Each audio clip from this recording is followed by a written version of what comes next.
A €100 billion special fund. 35 F-35A fighters on order. The Bundeswehr building 203 Leopard 2A8 tanks. After 30 years of decline, Germany is rebuilding the largest military in Western Europe. This is how powerful Germany's military really is in 2026. The Zeitenwende, the turning point, February 27, 2022. 3 days after Russia's invasion of Ukraine, German Chancellor Olaf Scholz stood before the Bundestag and announced something nobody expected. Zeitenwende. The turning point. Germany would create a €100 billion special defense fund. Germany would hit NATO's 2% GDP spending target. Germany would rebuild the Bundeswehr into a credible fighting force. After 3 decades of post-Cold War military decline, Germany was reversing course. This wasn't just a budget increase. It was a fundamental strategic shift. For 30 years, Germany had treated defense spending as optional. The Bundeswehr became a punchline. Helicopters that couldn't fly, submarines that couldn't dive, soldiers training with broomsticks instead of rifles because real weapons weren't available. The invasion of Ukraine changed everything. Germany realized that treating defense as an afterthought doesn't work when your eastern neighbors are facing Russian tanks.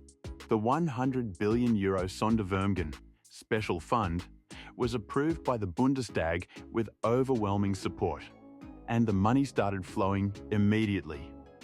By 2026, Germany is spending approximately 2.1% of GDP on defense. That's over €70 billion annually when you combine the regular defense budget plus the special fund. That's real money. And it's going into capabilities Germany hasn't prioritized in decades: long-range strike, air defense, modern tanks, submarines, and the ability to fight and win a high-intensity conflict on NATO's eastern flank. This isn't just catching up on maintenance. This is rebuilding Germany as Europe's military anchor. Air power, F-35SA and the nuclear mission. Germany's Air Force modernization starts with the most politically significant purchase: 35 F-35A Lightning II stealth fighters. Germany signed the deal in 2022. First deliveries expected by 2026 with full operational capability by 2030. Why does Germany need F-35s? Because Germany participates in NATO's nuclear sharing arrangement.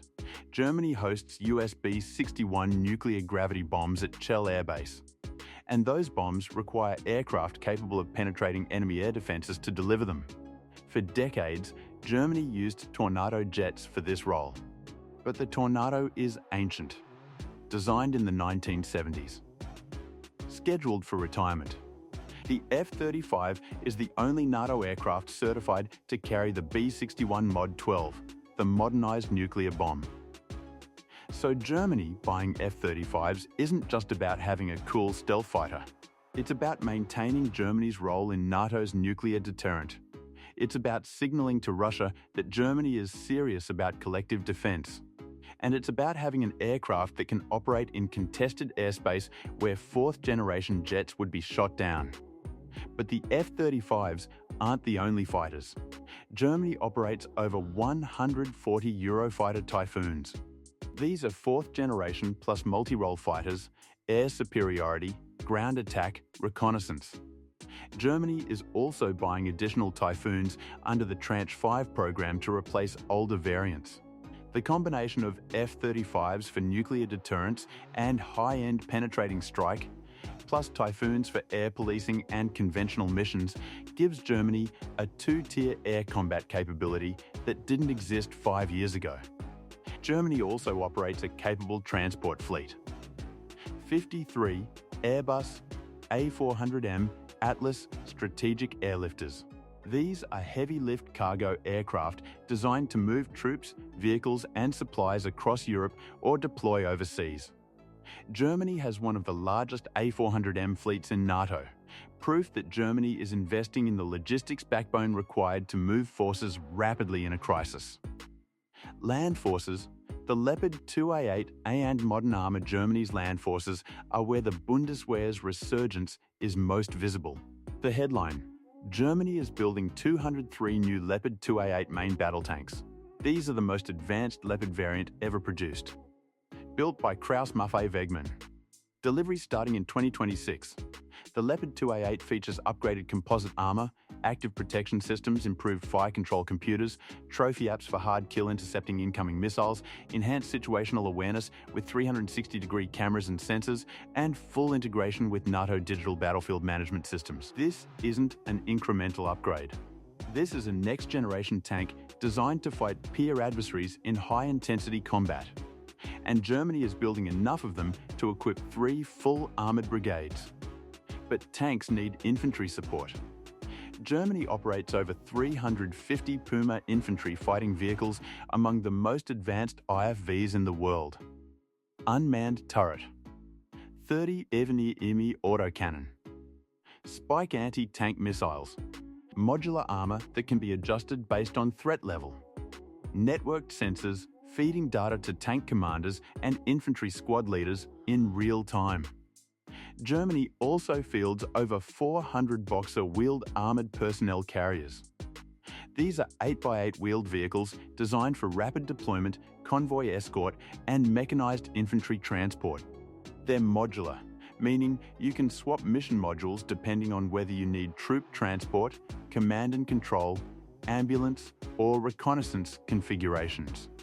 Artillery is getting a major upgrade too. Germany operates over 100 PZH 2000 self-propelled howitzers, arguably the best 155 mm artillery system in NATO. These can fire 10 rounds per minute at ranges exceeding 40 kilometers with precision-guided munitions. Germany is also investing in long-range rocket artillery, including possible acquisition of HIMARS or a European equivalent, to give the Bundeswehr the ability to strike targets 100 kilometers behind enemy lines. The goal is clear: rebuild Germany's land forces into a mechanized, networked, combined arms force capable of leading NATO's eastern flank defense. Not just supporting, leading. Naval power, frigates, submarines, and maritime patrol. Germany's Navy doesn't get the attention of the Army or Air Force, but it's undergoing a quiet transformation. The centerpiece, the F-126 frigate program. Germany is building 6 new F-126 class frigates, large, multi-mission warships designed for air defense, anti-submarine warfare, and land attack. These ships will be among the largest and most capable surface combatants Germany has ever operated. Advanced radar systems, vertical launch cells for surface-to-air missiles and cruise missiles, towered array sonar for submarine detection, helicopter hangar for 2 medium helicopters, first ship expected by 2028, full fleet operational by the mid-2030s. These frigates will patrol the Baltic, the North Sea, and deploy globally as part of NATO task groups or naval missions. Germany is also building new submarines. The Type 212CD program, a joint project with Norway, will produce advanced air independent propulsion submarines. These are diesel-electric boats with fuel cells, allowing them to stay submerged for weeks without surfacing. Extremely quiet. Perfect for Baltic operations where Russian submarines patrol regularly. Germany is also buying 5 P-8A Poseidon maritime patrol aircraft from Boeing. These are long-range reconnaissance and anti-submarine warfare planes. They carry sonobuoys, torpedoes, and anti-ship missiles. They can track submarines, monitor surface fleets, and provide over-the-horizon targeting data to NATO forces.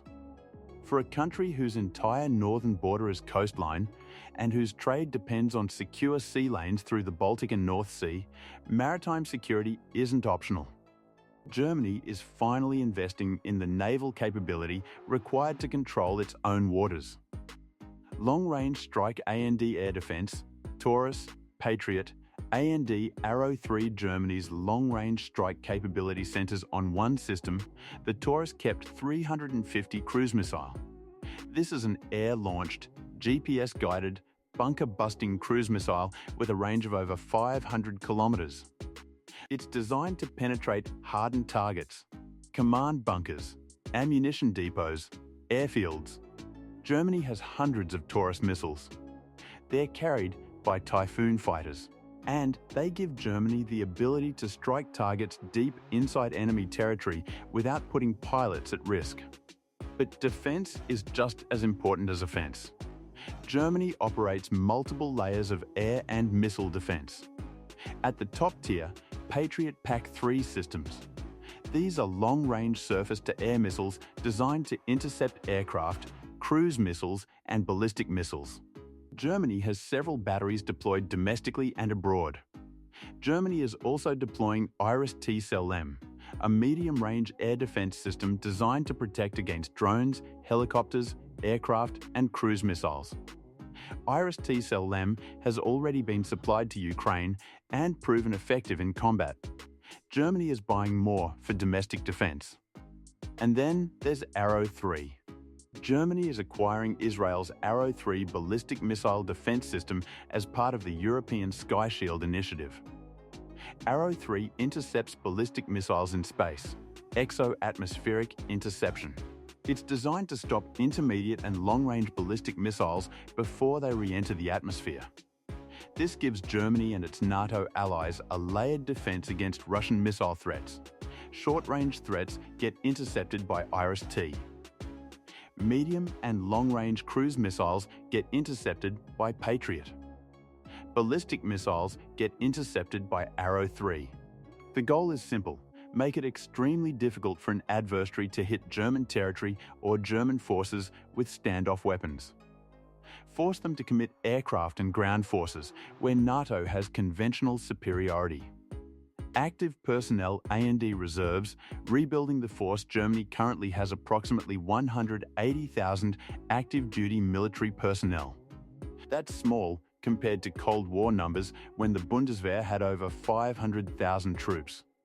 But Germany is growing the force again. The target, 203,000 active personnel by 2031.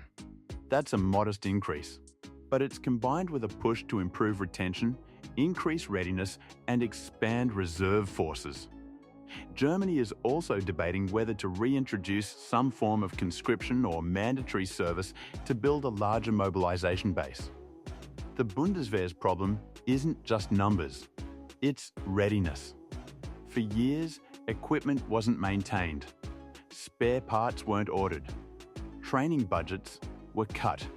The €100 billion fund is fixing that. Helicopters are flying again, tanks are operational, ammunition stocks are being rebuilt. Germany is also investing heavily in training infrastructure, new simulation centers, expanded ranges, more live fire exercises. The goal is to train soldiers, sailors, and pilots to the same standards as the US, UK, and France, not just show up for NATO exercises, but actually lead them. The keystone of NATO's eastern flank. So how powerful is Germany's military in 2026? Powerful enough that NATO's entire eastern flank defense depends on Germany showing up. €100 billion in new spending. 35 F-35s for nuclear deterrence. 203 Leopard 2A8 tanks. New frigates and submarines. Long-range cruise missiles and ballistic missile defense. And a defense budget finally hitting 2% of GDP after decades of underinvestment. Germany isn't the biggest military in NATO, but it is the keystone, the force that holds NATO's European pillar together, the country with the industrial base to build tanks, ships, and missiles, the logistics hub that connects NATO's western and eastern members, and the political heavyweight whose decisions shape European defense policy. Poland might have the most tanks, France might have nuclear weapons, but Germany is the country that NATO cannot function without.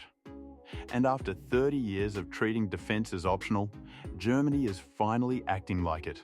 Next video, we're covering the F-22 Raptor, the fighter jet that changed air combat forever. Subscribe so you don't miss it.